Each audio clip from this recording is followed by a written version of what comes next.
So finally a day has come and we finally got our first hands-on to the latest Galaxy Z Fold 5 from Samsung. So you know what? This is the only video you need to watch to know what's new in the Z Fold 5. So let's dive deep into it. Talk about the Z Fold 5 now.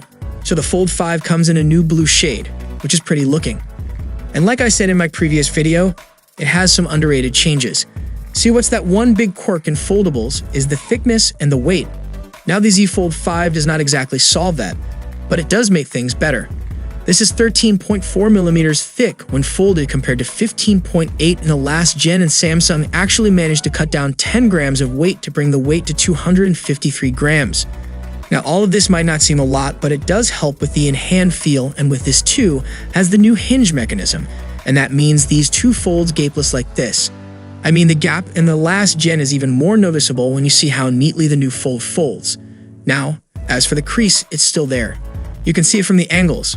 You can feel it, but the new hinge design is set to bring more durability. There's also Gorilla Glass Victus 2 on the front and the back. And there's the same Armor Aluminium. The IPX8 rating is still there. Anyway, the inner screen on the Z Fold 5 remains mostly the same. Still got the same in-display camera, but it is brighter and it can go up 1200 nits in high brightness mode, and it has a peak brightness of 1750 nits, same as the S23 Ultra. This is good. And the biggest thing, like last year, comes the taskbar. And there are a couple of new tricks, which I will get to in a detailed video. The Z Fold 5 also supports a new S Pen, which is a lot slimmer. It looks like it's very similar to the S Pen you get with the S23 Ultra in terms of size.